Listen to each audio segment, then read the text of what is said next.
নমস্কার বন্ধুরা, সব কিছু গুছিয়ে নিয়ে চলে এসেছি রান্নাঘরে। তো আজ বানাবো দুর্দান্ত স্বাদের পটলের ঝাল। তো আমার প্রত্যেক বন্ধুদের কাছে অনুরোধ রইল, আপনারা ভিডিওটি প্রথম থেকে শেষ পর্যন্ত দেখুন। আমি আশা করছি এই রেসিপিটি আপনাদের খুব খুব ভালো লাগবে। তো বন্ধুরা, পটলের ঝাল বানানোর জন্য এখানে আমি 500 গ্রাম মাঝারি সাইজের পটল নিয়ে নিয়েছি। তো এই পটল দিয়েই আজকে দুর্দান্ত স্বাদের পটলের ঝাল রেসিপিটা বানাবো। তো বন্ধুরা, প্রথমেই পটলগুলো আমি খুব ভালো করে খোসা ছাড়িয়ে কেটে নেব।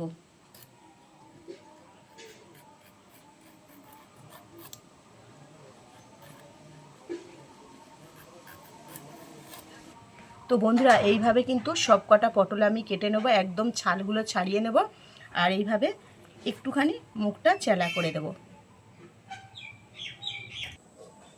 তো বন্ধুরা, পটলগুলো আমি সব কেটে নিয়েছি আর ভালো করে ধুয়েও নিচ্ছি।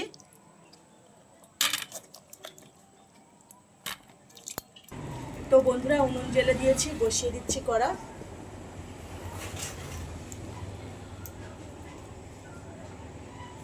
তো বন্ধুরা, কড়া গরম হয়ে গেছে, কড়াতে আমি দিয়ে দিচ্ছি পরিমাণ মতো সাদা তেল।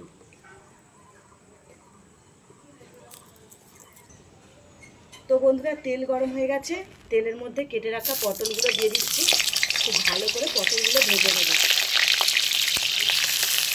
তো বন্ধুরা, পটল ভাজার সময় পটলের মধ্যে দিয়ে দিচ্ছি অল্প একটু লবণ, আর দিয়ে দিচ্ছি সামান্য একটু হলুদ। পটলটা খেতে কিন্তু দারুণ টেস্টি লাগবে ভাজার সময় যদি একটু নুন দেওয়া হয়। তো বন্ধুরা, পটলগুলো হালকা বাদামি করে আমি ভেজে নিয়েছি। এবারে পটলগুলো আমি তেল থেকে তুলে নিচ্ছি।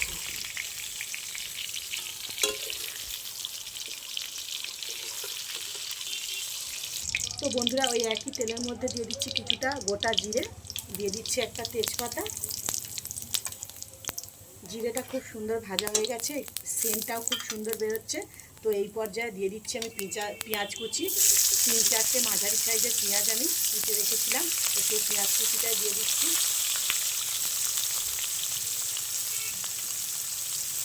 পেঁয়াজ কুচিটা তেলের উপর দিয়ে ভালো করে নাড়াচাড়া করে একটু ভালো করে ভেজে নেব। তো বন্ধুরা, পেঁয়াজটা হালকা হালকা ভাজা হয়ে এসেছে। তো এই পর্যায়ে আমি 7 থেকে 8টে রসুনের কোয়া বেটে নিয়েছি, তো সেই রসুন বাটাটা দিয়ে দিলাম। পেঁয়াজের সঙ্গে একটু ভালো করে রসুনটাও ভেজে নেব।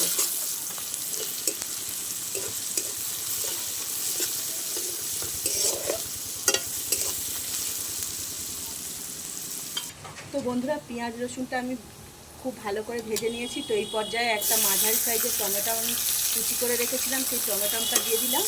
তো এটাও আমি একটু ভালো করে পেঁয়াজের সঙ্গে কষিয়ে ভেজে নেব।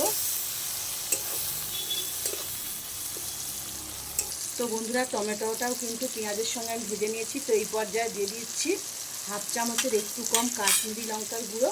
তো কাশ্মীরি লঙ্কার গুঁড়োটা দিয়ে একটু ভালো করে নেড়ে চেড়ে নিচ্ছি। 2টো কাঁচা লঙ্কা আমি মাঝখান থেকে কেটে দিয়ে দিলাম। দিয়ে দিচ্ছি একটু আদা বাটা। তো আদা বাটাটা দিয়ে একটু নেড়ে চেড়ে দিচ্ছি। এখানে একটুখানি আমি জল অ্যাড করছি যাতে মশলাটা না ধরে যায়। নেড়ে দিচ্ছি। এবারে একে একে সমস্ত মশলাগুলো দিয়ে দেব। দিয়ে দিচ্ছি 1/2 চামচের কম ধনে গুঁড়ো,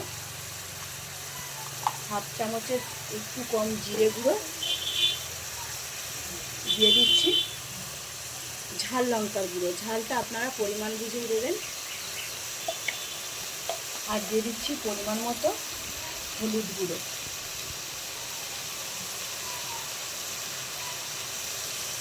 আর দিয়ে দেবো স্বাদ মতো লবণ।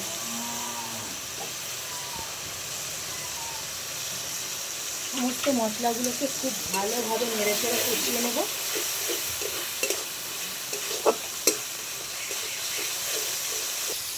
তো বন্ধুরা, সমস্ত মশলাগুলো কিন্তু তেলের সঙ্গে আমি খুব ভালোভাবে কষিয়ে নিয়েছি। তো এখানে একটুখানি দিয়ে দিচ্ছি আমি জল। তো জল দিয়ে একটু নেড়ে চেড়ে আমি 1 মিনিট মতো ঢাকা দিয়ে রেখে দেবো। মশলাটা খুব ভালোভাবে আমার তৈরি হয়ে যাবে। তো বন্ধুরা, 1 মিনিট হয়ে গেছে, ঢাকনাটা খুলছি। দেখুন, মশলাটা কিন্তু খুব সুন্দর তৈরি হয়ে গেছে, গা দিয়ে তেল ছাড়তে শুরু করে দিয়েছে। তো এখানে আমি একটুখানি চিনি দিচ্ছি। তো খেতে খুব টেস্টি লাগবে এই চিনিটা দিলে। একটু নেড়ে চেড়ে দিচ্ছি। মশলাটা কিন্তু আমার একদম তৈরি হয়ে গেছে পটলের ঝালের। তো এবারে আমি দিয়ে দেবো পরিমাণ মতো জল। তো আমি খুব বেশি জল এখানে কিন্তু দেবো না, পটলের ঝাল একদম আমি মশলাটা যাতে গায়ে মাখা ছাকা হয়ে বসে থাকে পটলের, সেই রকমই জল দেব। একটু ঢাকা দিয়ে দিচ্ছি যাতে ঝোলটা ফুটে যায়। ঝোলটা ফুটে গেলে ঢাকনাটা খুলে দেব। তো বন্ধুরা ঢাকনাটা খুলছি, ঝোলটা কিন্তু ফুটতে শুরু করে দিয়েছে। তো এই পর্যায়ে আমি ভেজে রাখা পটলগুলো একে একে দিয়ে দিচ্ছি। বন্ধুরা এটা কিন্তু দারুণ খেতে লাগে, এই পটলের ঝাল ভাতে, রুটি, পরোটাতে আপনারা কিন্তু খেতে পারবেন। হেবি সুন্দর লাগে এটা, একদম পুরো গরম গরম ভাতে তো জমেই যাবে। তো একটু নেড়ে দিচ্ছি, নেড়ে দিয়ে আমি মিনিট 5 মতো ঢাকা দিয়ে দেব। তো বন্ধুরা 5 মিনিট হয়ে গেছে, ঢাকনাটা খুলছি, একটু নেড়ে চেড়ে দেবো। তো আমার প্রায় হয়ে এসেছে কিন্তু পটলের ঝাল। তো বন্ধুরা দেখুন কতটা সুন্দর হয়েছে।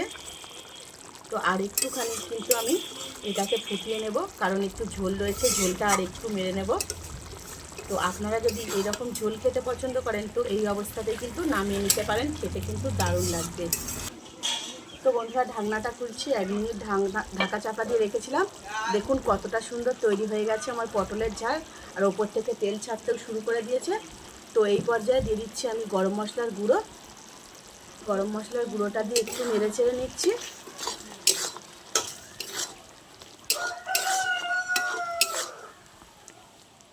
তো বন্ধুরা তৈরি হয়ে গেছে দেখুন পটলের ঝাল।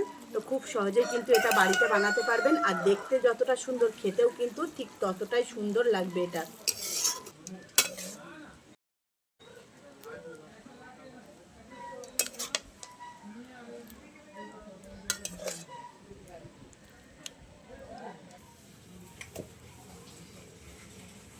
তো বন্ধুরা দেখলেন তো কত সহজেই তৈরি হয়ে গেল এই দারুণ স্বাদের পটলের ঝাল। তো বন্ধুরা আপনারা একবার বাড়িতে ট্রাই করবেন এই পটলের ঝাল, আমি আশা করছি আপনাদের খুব খুব ভালো লাগবে। তো বন্ধুরা লতিকা রান্নাঘরে আজকের রেসিপি এই পর্যন্ত, আবারও দেখা হবে নতুন একটা রেসিপি দিয়ে। ততক্ষণ আপনারা ভালো থাকবেন, বাই বাই।